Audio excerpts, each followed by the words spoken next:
make sure to give my dad a 5-star review. Make sure to like and subscribe to his YouTube. Thank you for listening and enjoy the show. One other thing that I will never forget is that I was in the residence of Trump Tower the morning after the first debate to ride on the plane, and this is kind of going to be an episode. It's like the height and the beginning of the sharp descent of my career on the Trump campaign. I rode on the Trump plane, and as we were waiting for the People Movers to take us to LaGuardia, we were sitting in the residence of Trump Tower. I'm there with Rudy Giuliani, a few other advisors, and Stephen Miller is there talking to Steve Bannon, and Bannon says to Miller, and you just think about this for a minute, knowing the characters of Bannon and Miller, Bannon says to Miller, "We have a candidate who doesn't listen." Hey, welcome back, Faithful Politics listeners and watchers. If you're watching on our YouTube channel, and we just hit 2,000 subscribers, what? So now my kids can finally look me in the eye when they talk to me about YouTube subscribers. Looking at you, Mr. Beast. But I'm Will, your political host, and I'm joined by your faithful host, Pastor Josh Bertram. How's it going, Josh? Doing well, thanks, Will. And a story that likely got swept up in the normal day-to-day Trump-dominated news cycle. There was a judge, October 11th, 2023, who issued a sweeping victory for a former Trump campaign staffer by the name of Jessica Denson, signing off on a class action settlement that will permanently free all 2016 campaign workers from the campaign's illegal NDAs. And to help break this down and how it all started is herself, Jessica Denson, and her counsel from Protect Democracy, John Langford. So welcome, guys. Thank you so much. Thanks for having us. Yes, welcome. Okay, so I just want to I want to get a few things kind of squared away at the very top. The first is Jessica, can you tell me a little bit more about Show Me a Hero, Person of Interest, and Kimchi Warrior? I love this interview already. You know what? It's so funny. Okay, so Show Me a Hero was probably one of the most significant acting projects I had done, and one of the last I had done before I took a sharp right turn and joined the Trump campaign. But I'll just give you one little tidbit from Show Me a Hero. So Show Me a Hero, that title is a shortened version of Show Me a Hero and I'll Write You a Tragedy. And it's funny because I always kind of thought I want to make the motto for my life, show me a tragedy and I'll write you a hero. So this fight is kind of one example of that. But I mean, going back to Show Me a Hero, like I said, probably one of the more significant projects I had worked on as an actress before I took this massive detour, and an incredible crew. It's a David Simon project.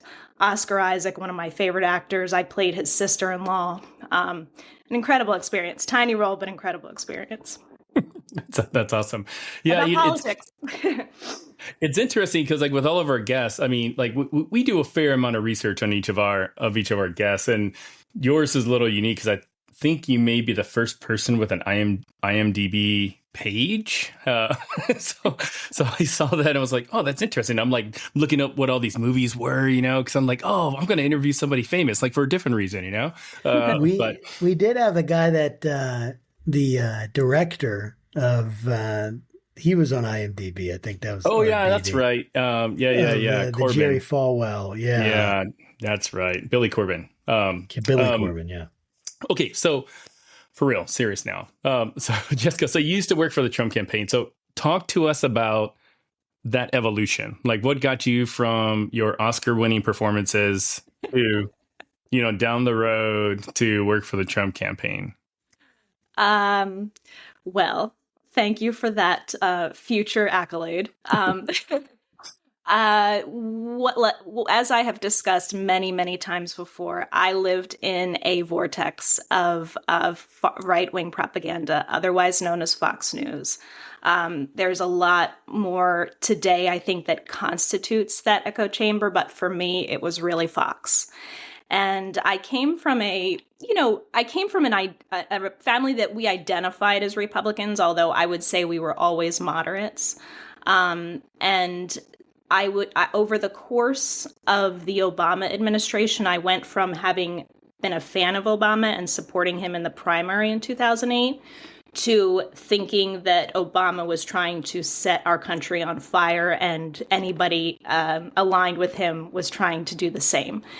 And so they're just really this fear-based propaganda that comes out of the right led me ultimately in 2016 to put a hold on my acting career and think, oh my God, I have to do something to go into politics and help save our country. And, combined with a lot of ignorance about who Donald Trump was, not having researched, some more egregious things like the Central Park Five. I tell myself, and I want to believe this, if I had known that singular data point about his accusation against these innocent men, I could never have supported him. But there were so many things I didn't know, and I didn't choose to educate myself. I just decided, here is someone who looks like he's outside the box. He used to be a Democrat. He's a moderate like me, right? And he's going to challenge the system. He's going to take on these evil, destructive Democrats like nobody else will and save our country. God help me. And that's what motivated me to go and try to help the Trump campaign in 2016. And what did you do as a part of the campaign? The first thing I did was I was hired at a pretty low-level position in the data department. I was actually helping run a phone banking platform that all of the volunteers around the country use to call volunteers. And within a very short time, within about 2 weeks, I was asked to do a translation project because I speak Spanish, and there were very few Spanish-speaking people, as you might imagine, on the Trump campaign. I did a very good job on it. I impressed Steve Bannon, and Steve Bannon promoted me to lead the Hispanic engagement effort for the campaign. They had not had a campaign-based Hispanic engagement effort prior to that. And so that was my job. I was Hispanic engagement director for a short time before I came under heavy fire and was sabotaged in all ways. Wow. Okay. So joining us today is John Langford from Protect Democracy. So I'd love, John, maybe for you to give us some insight on like how Protect Democracy got involved with Jessica's case, and maybe some of the the legal strategies that you were floating to present the case. Well, thanks again for having me. The truth is, and we'll come back to this, but Jessica is the lead original lawyer for her own case because she started it per se. She was all by herself. Yeah. But so stepping back for 1 minute, Protect Democracy was founded in 2016, and its mission is to prevent our democracy from declining to a more authoritarian form of government. And one of the things that we're generally looking out for is something we call the authoritarian playbook that we've seen run all over the world. So it used to be democracies would slide into authoritarian forms of government with like coups and violence in the streets and tanks rolling down the country. And these days, what you see around the world much more often is people coming to power through elections, but then using the tools they're equipped with to undermine the institution. And the playbook includes things like politicizing independent institutions and going after marginalized and vulnerable communities, and also includes spreading disinformation. And so we've done a lot of work around the ways in which we witnessed Donald Trump try to control the narrative and sow falsehoods. And one of the most pernicious and sort of powerful tools he had right when he took office was this NDA that he had a lot of campaign workers signed. And when you saw people start to buck Trump's narrative or to write books that kind of told the story from their view, from the truth, and he would go after them. And so we're kind of on the lookout for that. And I just got lucky, basically. I happened to see with Jessica, then with the help of David Bowles, another amazing attorney that's part of our co-counsel team, had won an incredible victory in the New York State Court. So Jessica can talk about this even more than I can, but, she initially, the Trump campaign won an arbitration award against her. So she was sitting under And they had claimed $1 million in damages, and then they ultimately got an award of $50,000. They were holding over her head. They were going after her, a bunch of daily balls. Ridiculous. And Jessica, really the only person who sort of sat there and stood up to all of that and kept pushing to fight it, tried to file her own lawsuit and got tagged by the arbitration system, which is ridiculous in its own right. And eventually got deemed by an arbitration system by a process she refused to participate in because it was not, it was not in good faith, and it certainly wasn't a place where she was going to get a fair shake. And she went to court and did what is very hard to do, which is get an arbitration award overturned on appeal. Initially got affirmed at the trial level, and she and her counsel, David Bowles, managed to get it overturned. So the press release is saying Trump campaign staffer gets arbitration award overturned on NDA. It was like, wow, who is this person? And so then the very short version is I called David Bowles and said, hey, would you guys be interested in partnering together to do something here? And he said, I got to talk to Jessica, but yeah, like in theory. And then Jessica and I got to meet in Los Angeles, which was awesome, and realized Jessica was who she is, the real deal. And it just felt like a match made in heaven. It was awesome. Wow, that's so cool. Thanks for sharing that, John. It's interesting because I've never had to sign an NDA, although I've known people that have had to sign NDAs because I'm a pastor and I know a lot of pastors of big churches. And sometimes the pastors of big churches love to hand out NDAs like they're handing out candy. So it's in bills, they don't like when people are disclosing things. It is a little concerning, isn't it? And Jessica, thanks for your work and trying to fight this and set a precedent moving forward. I think these kinds of things are extremely important for just normal people who they don't even know what an NDA means, but may one day find themselves under the force of one. So, but with this in the whole process, what was kind of the timeline, Jessica? Talk us through the timeline that led to your decision to challenge the NDA. I'm sure that wasn't an easy decision, and I'm sure that was a decision that resulted in a lot of stress in your life. So what were the key moments? Like, what hit you so hard that you're like, I have to do this. I'm gonna withstand all the crap that's gonna come my way. I'm gonna do this. What did that look like? All right. Well, since this is the Faithful Politics podcast, you're going to get a special version of this story. Nice. And I share this, but I'm going to give you some more spiritual insight into this journey because it's everything to me. So basically, I hinted a minute ago that I kind of went through this tumultuous, nightmarish experience on the Trump campaign. At the root of it was sexual discrimination and defamation. Those were the legal claims that I would have. And I wanted very, very much to walk away. I wanted, especially as a Christian, my impulse is to be introspective. My impulse is to look at where I may have erred, what I can correct, and to forgive my enemies, right? It's a very Christian concept.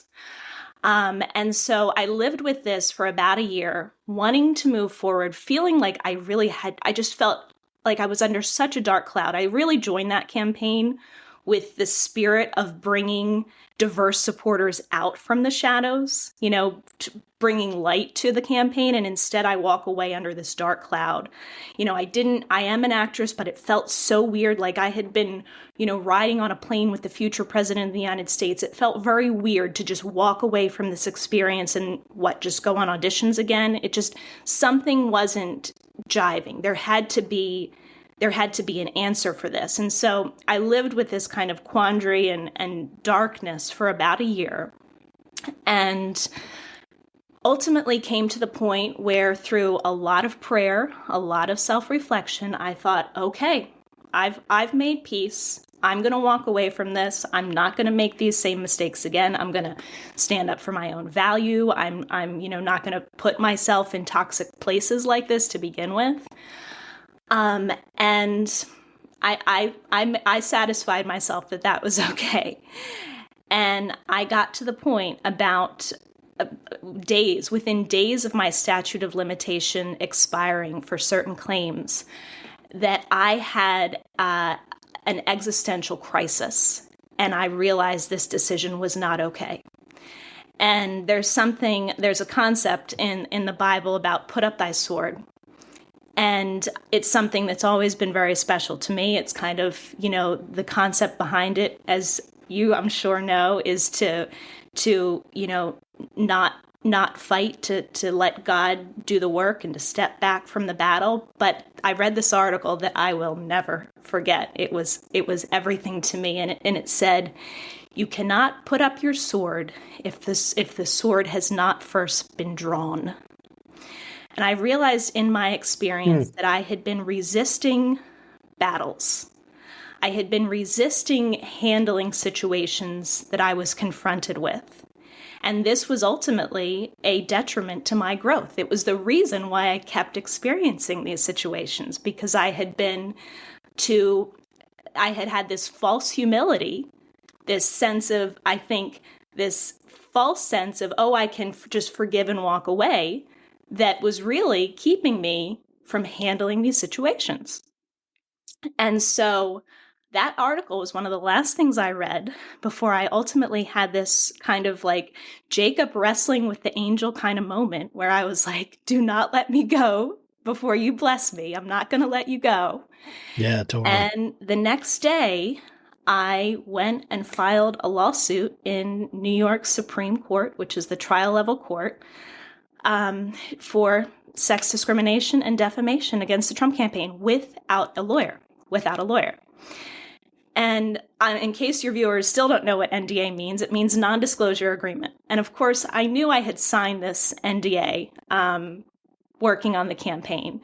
And I'm sure we'll get more into talking about what a ludicrous document it is. But the really funny thing that I'll share with you is I had kind of hustled a little bit before I filed on my own, trying to get a lawyer. I simply did not have the time or the money that any of them wanted to get on my team in time.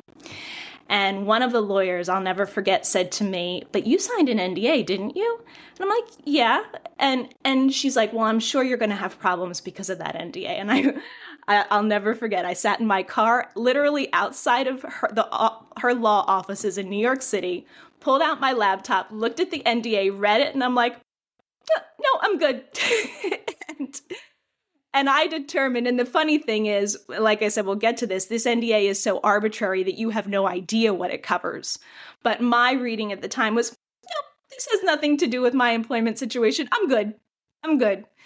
And so I filed it with that kind of naive, ignorance of how they could really weaponize this agreement against me. And that triggered this, retaliation that John kind of hinted at, where they sued me for $1.5 million. And then I sued them again to void the NDA. Oh my goodness. So what was the personal cost, right? I mean, you talked about like how to go, like obviously there's a time and there was a money cost in trying to figure out and you had to overcome this boundary of kind of like, it sounds like just ignorance of the exact legal system, and which I would have, and what this thing actually means and what it actually binds me to. But what was the emotional cost? What was that like for you? Share as much or as little as you want, but what was that like? Because I think that people hearing that, they'll connect with the emotional part of this story as much as any other part, any other legal, jargon we can put out or explanations we can give. It's your heart that they'll connect with. Yeah. I mean, it's immense. It's immense. When I made that decision in 2017, understand, like, this has been my life. John knows this. Like, this has been my life for the past 6 years. Wow. 6 years. You didn't know when you're putting that in, did you? No. 6 years. I didn't know. I mean, I did know it was going to be a long haul. I had no idea what it would be like or how long. But it was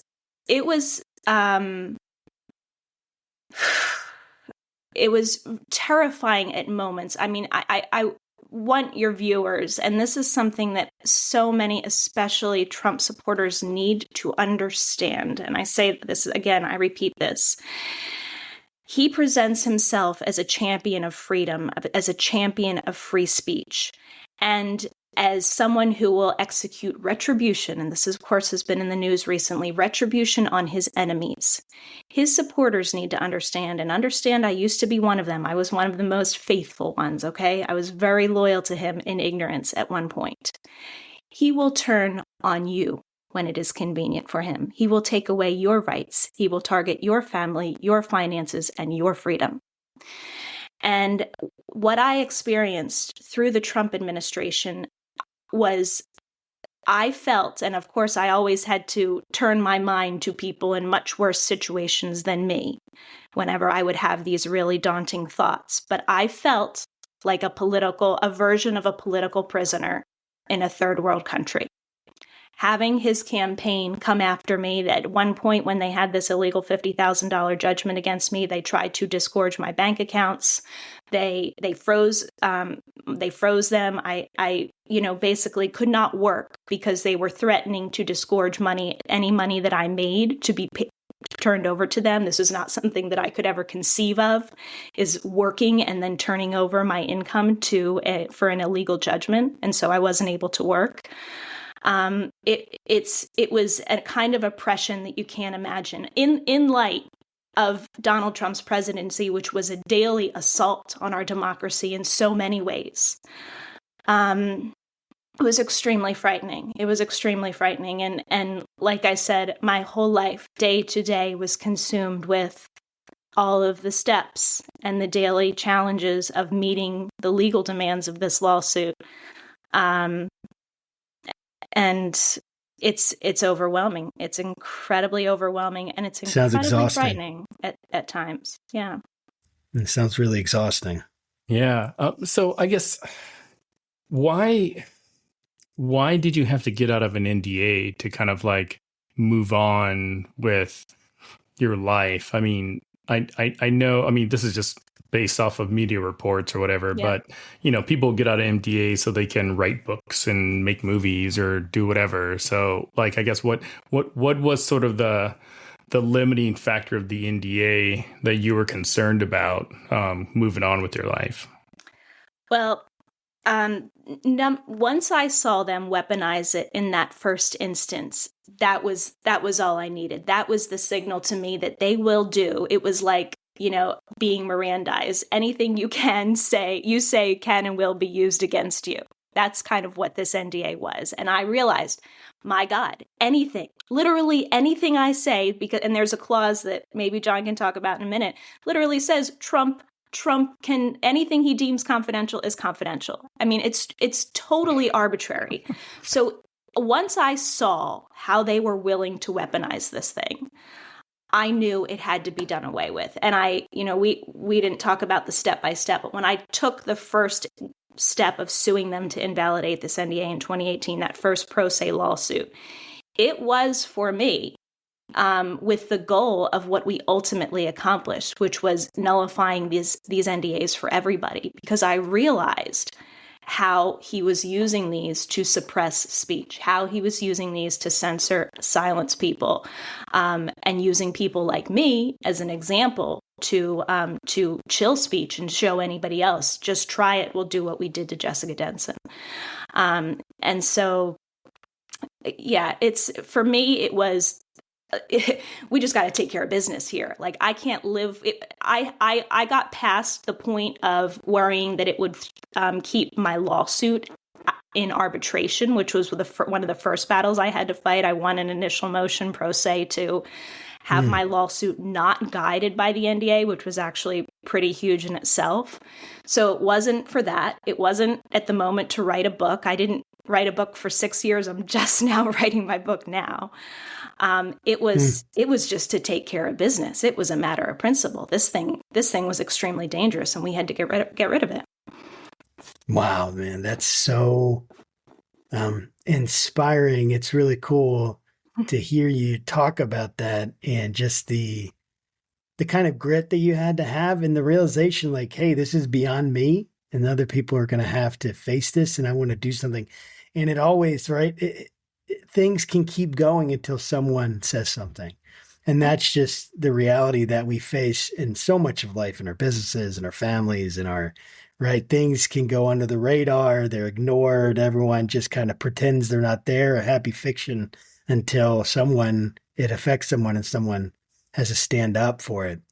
I have a question, John, on the legal side of this, because NDAs, right? Non-disclosure agreements, people might hear it, right? You might hear it in, main news to talk about someone who got a book, like you said, like some signing deal, and they had to get the NDA taken away. If you look at the Hillsong documentaries or the documentaries of these big Christian organizations, that have had scandals, they all had NDA agreements, Mars Hill with Mark Driscoll, all that stuff. So what is an NDA? What does it actually do? And can I make Will sign an NDA that says that he'll never, accuse me of being racist in the show, and that the person I murdered 10 years ago, he won't tell anyone about it? Can someone make someone sign that? What limits are there on NDAs? What's going on with this?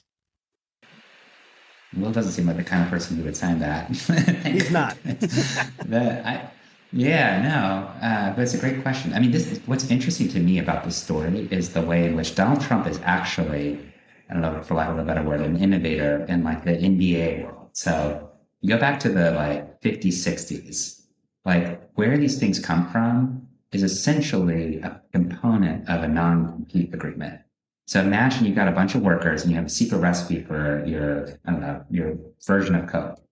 And you don't want your employees to go off and start a shop 2 blocks down the road with your secret recipe. Or you've got a bunch of customers and a mechanic, and you don't want to take that customer list and open your own shop next door. So there are these agreements called non-competes. Still permissible, were permissible then. And they would include things like don't compete with and it can protect things that aren't technically under trade secrets or IP law. You can protect the agreement, and we still allow. But then some people, including Donald Trump, started to innovate out to his company. Yeah, and his company, he had everybody sign these things. True to form, Donald Trump is not a man of modesty. So his NDA is not don't take my secret polling from the campaign, which arguably you could protect even now. Any campaign can protect certain things. Of course they can, for a certain amount of time. Wow. His NDA says, you will never criticize me again for the rest of your life. And like Jessica said, yes. And it says, you will not disparage me for the rest of your life. And you will not disclose anything that I unilaterally deem confidential. And I can enforce this. My whole family can enforce this. And all 500 plus of our companies can enforce this. It's a totally ruinous agreement. And you ask, is it a meeting of the minds? I understand the contract. What? You understand the contract. Okay, now we can agree on it. If the contract, that's something else. That's like a kid promise on the schoolyard, And this was ridiculous. This was an absurd NDA. And I'll just say one last thing. Think about to your viewers, what does Donald Trump use NDAs for? It's to get divorced from people. It's to pay porn stars off for their things. It's to punish people who try to say, hey, look, something might be going wrong in the government. This guy is, with NDAs in particular, it's tough. That's really awesome. I'm curious if Konstantin Kalimnik had to sign an NDA when Paul Manafort gave him all that polling data. I'm guessing not, but I'm curious though, Jessica. So how has the results of this been received kind of broadly? And maybe a different way to ask it is, are people reaching out to you saying, hey, thanks, now I get a, talk about the size of Trump's hand or something like that. I don't know. We get to the humor part of this podcast. No. First of all, I want to address something that I've only very recently, and when I say recently, I mean last 2 weeks recently, been outspoken about. And that is kind of, John mentioned 2 layers of silence. You got the NDA, you got the arbitration. I would say the third level of silence that I feel like I've been battling this whole time is the media's ignorance and failure to cover this case. And I think it's something that we have to call out. And I want to credit you two guys, Will and Josh, for inviting me on your podcast, because like John said, this is an extremely important case. And the American people should know about it. We actually, gave notice in our case to the class members. So I'm not saying that they didn't receive notice, but the American people generally should be more aware, number one, that Donald Trump tried to censor and silence people so aggressively because he so ardently claims to be a champion of free speech and that he's a victim of violations of free speech, and that this precedent has been set and he has been defeated. I mean, for years, our precedents, and the precedents I said even before I brought this team together, were proving that the courts were effective to defeat the lawlessness of Donald Trump. And this is kind of a crisis that our democracy is facing. We have to have a system that shows that this man can be held accountable. And here is one woman and her team who have been proving that. This is a story that needs to be told. So, again, kudos to you guys for having me on and having John on to share the importance of this. Has anybody from the campaign reached out to me? No. I've spoken a little bit about this. I was a persona non grata in the campaign. When I got slandered, when I got thrown under the bus, very little has changed since that time. One woman who experienced a similar experience that I did on that campaign reached out to me several years ago and said, Jessica, I want to join you. I want to join your class action, the first version of it that we brought.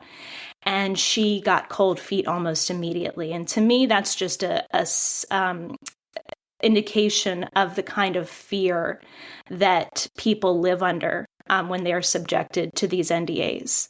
And even when I got my individual precedent, which was 2 years back, that signaled to a lot of people, these things are unraveling. She twice after that failed to show up for a subpoenaed deposition in my case. I mean, this is the level of fear that these NDAs hold over people. So it's extremely significant that now they are entirely free. Part of our victory is, and why we fought so long leading up to this, the campaign said, we're not going to enforce these anymore. And we're like, yeah, your word's not so good. We're going to make sure the court orders this into law. And we fought till the end for that purpose. So not only the campaign could not enforce it, but so that we also have an injunction that none of these hundreds of alleged third parties that are purported to have the power to enforce it could do so either. So now it really has the force of law. Nobody is empowered to enforce these things. And I hope that these people who have been silenced or not spoken out up until this point, more than, tell dramas or soap operas about what they experienced on the campaign, I hope that they utilize their voice for democracy, that they, take this opportunity that has now been given to them to speak what they know truthfully for the salvation, literally, of our democracy. Yeah, that's really awesome. Well, I think I read something about Omarosa was able to speak out as a result of this NDA. Is that true? That's true. That's the accurate version. I'm glad you got that. Yeah, we I mean, it has been told inaccurately, but that's absolutely true. When we got that initial precedent in 2021, her lawyer then filed a renewed motion for summary judgment in an existing arbitration that she had, citing our precedent. In the meantime, while he was waiting for a ruling in that arbitration, he actually filed a motion to intervene in our case, quite, openly begging our judge to be able to intervene in our case so that Omarosa could be freed as well. Not to join me as a class representative. I had actually invited her and others to join me previously, and they did not, but just to intervene. In the meantime, our precedent did ultimately free her in her arbitration. So yes, it is our precedent that freed Omarosa. And then fast forward, our judge denied her motion to intervene as moot. So. Yes. Free Omarosa. Free Omarosa, dude. The next campaign, dude. That's great. Yeah, so I have two questions. One for you, Jessica, and the other for John. With regards to the NDA kind of being dissolved or what, I'm not sure what the proper legal term is, but is this only for the specific type of NDA that you signed? So like, anybody say that worked for the Trump campaign in 2020 would have signed a different one. And so that's kind of your question, Jessica. And then for John, I'm curious on like, does the ruling set any sort of guardrails for the way future NDAs are created? So why don't you go first, Jessica? Well, we have heard rumors that NDAs were signed in 2020. We don't know precisely what they were. So I can't say with any surety that number one, they actually were or what the content of those was. I would assume it would be similar.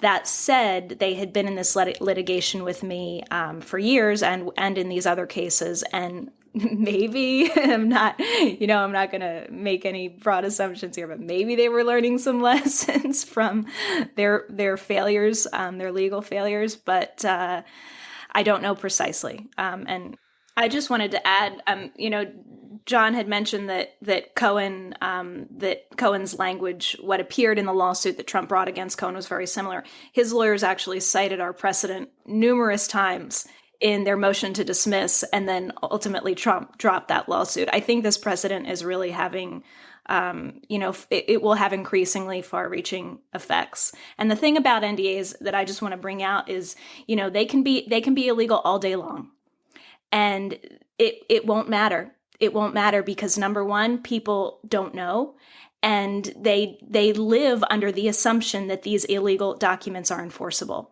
And that's why it's so important, number one, to set the precedent, and number two, to talk about it so people know that there is a challenge to these potentially illegal agreements that a lot of people have signed. So that's really crazy about these NDAs and this far-reaching implications of them, and the idea that they can change, that this idea, this precedent you've set, will have ramifications into other political campaigns for other people. Hopefully anyone listening to this podcast will think a long time before they sign an NDA and make sure they and understand exactly what that is putting onto them. Because I don't personally think that NDAs are inherently evil. Obviously, they're very easily abused and and I would have no problem with them just being done away with. But it's more like, okay, how do we move forward from here? And Jessica, how do you imagine, okay, let me put it this way. How do you imagine and how do you hope that what you've done, the kinds of consequences it will have in the future, like in political campaigns, and do you think even beyond political campaigns, what do you hope this accomplishes for America and for yourself and people you care about and our democracy? Yeah. Sure. Thank you for the question. Well, first of all, I will echo just kind of, I think what you were getting at. Not all NDAs are bad. As John had mentioned, NDAs can have limited purposes that are legitimate. I've signed actually probably many NDAs prior to even working on the Trump campaign for my work in the film industry that had, for instance, if you're working on set and you can't disclose, what's going on that set until the production comes out, or you can't put things on social media, or, you sign some kind of non-disclosure in relation to a settlement. I mean, there's all kinds of contexts that are legal and legitimate. So just to put that out there. This is beyond the pale. This was very much not that case. And what was so egregious about this was that Donald Trump, as the president, was using this private entity, his campaign, as a cutout to suppress speech, to violate people's First Amendment rights. What I really hope, let's just keep it in the context of politics to begin with anyway. What was so egregious to me in the beginning was that as I started to awaken to how I had been duped and brainwashed to follow Donald Trump, I felt like I could not publicly change my political orientation. That is terrifying in a democracy.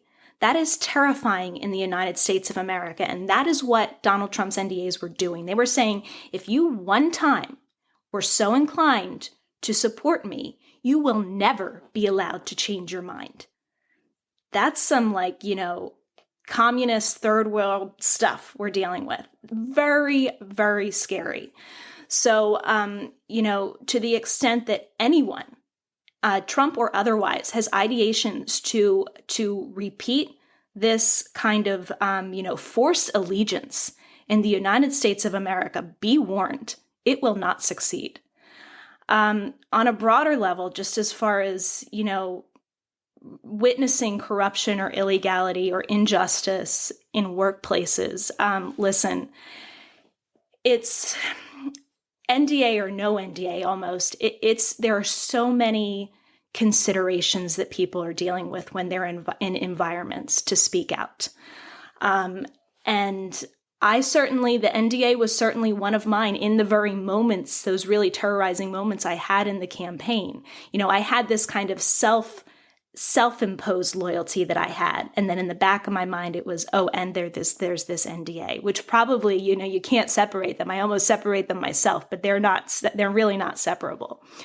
But just, I understand how hard it is in a moment when you're dealing with so much pressure, when you're witnessing injustice or abuse or whatever it is, to find the courage to speak out. But even if we can just start in small ways to challenge, if you feel like your voice is being suppressed and the way that it's being suppressed is not right, if you just have that gut feeling, start to follow it. At least start to follow it. You're probably onto something. Trust your intuition. And, I think, as we were talking about a few minutes ago, this has been a 6-year battle for me. It has literally been my life, but it was absolutely worth it. And I absolutely cannot imagine where my soul would be, where my conscience would be if I had not taken those steps. Cleaning house in here, and then as a result, cleaning house in your environment and the world is very rewarding. So from little steps to broader action, I really encourage people to take those. Be brave. I love that. And I don't know what your plans are for the future, but it sounds like you could really become a lawyer or do something in the legal field, because you have figured out this process. You're saying things, I'm like, you sound like you've gotten your Juris Doctorate.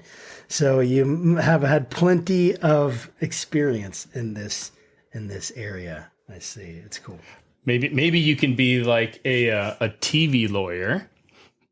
And yes, that's even better. But you'll convince people because you actually sound like you know what you're talking about.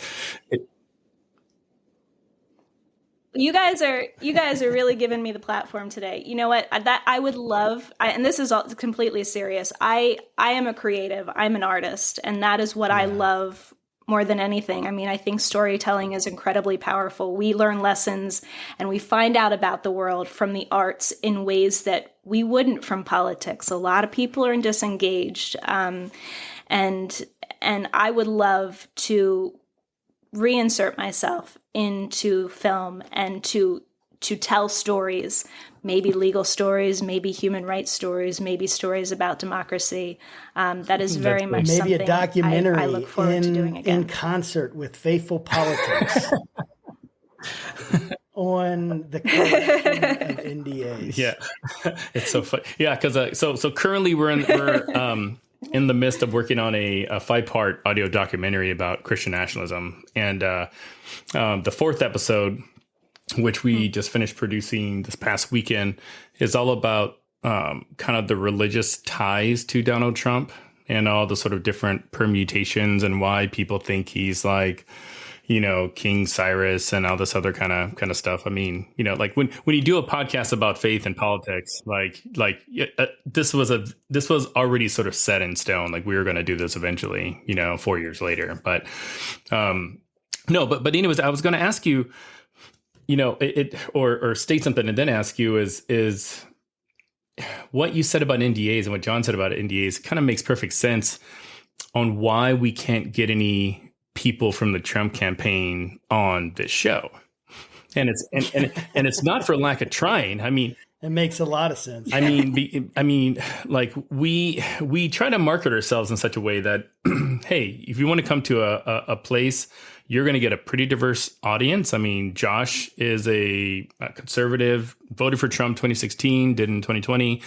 I'm like your West Coast liberal, born and raised in California.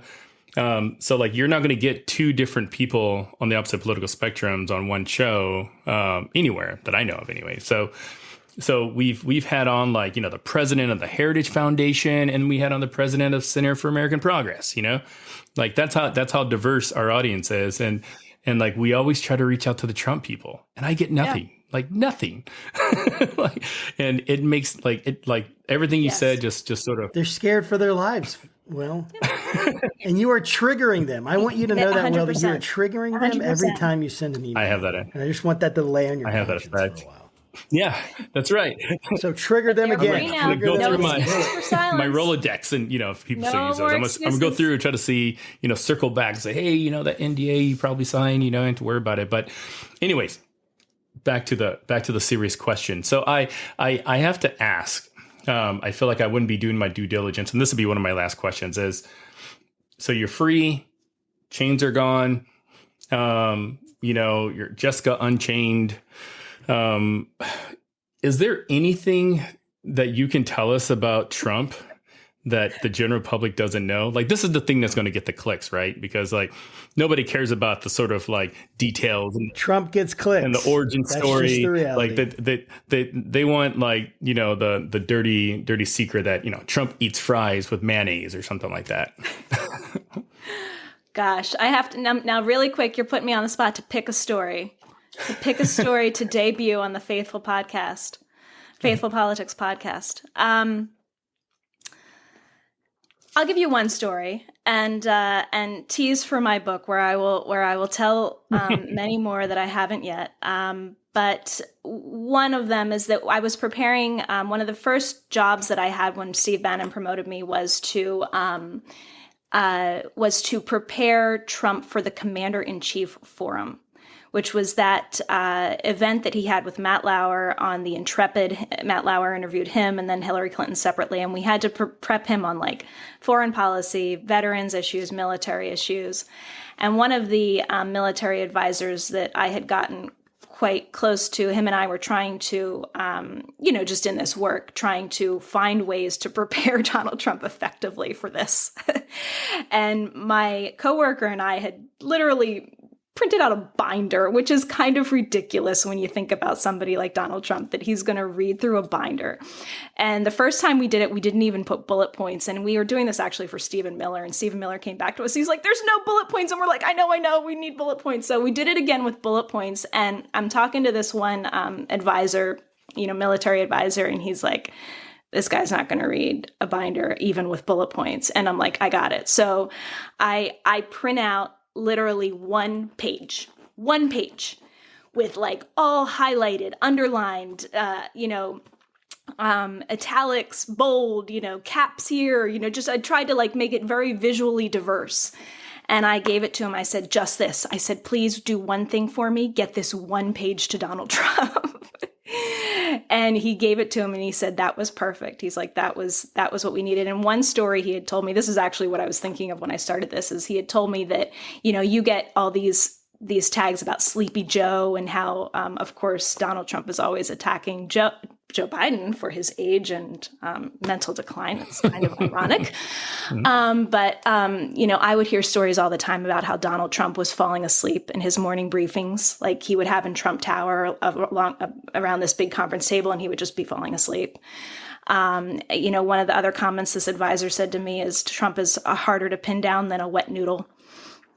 And one thing I will never forget, I'm not telling you my one-on-one in interactions with Trump, because this would be like a whole nother podcast. But one other thing that I will never forget is that I was in the residence of Trump Tower the morning after the first debate to ride on the plane. And this is kind of going to be an episode. It's like the height and the beginning of the sharp descent of my career on the Trump campaign. I rode on the Trump plane. And as we were waiting for the people movers to take us to LaGuardia, we were sitting in the residence of Trump Tower. I'm there with Rudy Giuliani, a few other advisors, and Stephen Miller is there talking to Steve Bannon. And Bannon says to Miller, and you just think about this for a minute, knowing the characters of Bannon and Miller, Bannon says to Miller, "We have a candidate who doesn't listen." I mean, that they know how unhinged he is. As unhinged as they are, and as we all know them to be, they know how uncontrollable and unhinged he is, and dangerous. Stephen Miller, who's trumpeting this project, Scary as Hell, Project 2025, they all know, as far out as they are, they know how far out he is, and they've known it since 2016 and well before. Wow. So all of this is going to be in your book? All of it is. Yeah. And oh my goodness, this is going to be well, when you publish your book, we will have you back on. Absolutely. And dig a little bit more. We have many authors. Yeah.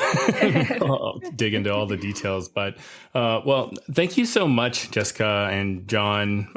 We really appreciate you guys spending some time with us. And yes, thank you.